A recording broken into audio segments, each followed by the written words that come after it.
দোকানে আজ নীরবতা বড়, নিঝুম চারিপাশ, সবার চোখে প্রশ্ন জমা, মনে দীর্ঘশ্বাস। বসে আছে সব কারিগর ভাই, হাতে নেই কোনো কাজ, সময়ের ভারে থমকে গেছে চেনা দিনের সাজ। দূরে যারা আছো বন্ধু আমার, শোনো বলি এই কথা, শহরে আজ না আসাই ভালো, সয়ে নেই মিছে ব্যথা।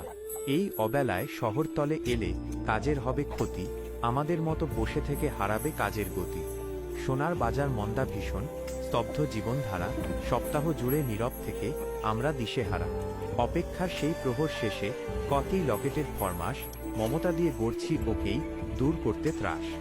দিন বদলাবে, সুদিন আসবে, এই বিশ্বাসে বাঁচি, আগুন ছুঁয়েও আমরা সবাই আশার সাথেই আছি। কারিগরের ঘামেই লেখা আগামীর জয়গান, ধৈর্যেই আজ লুকিয়ে আছে নতুন দিনের প্রাণ।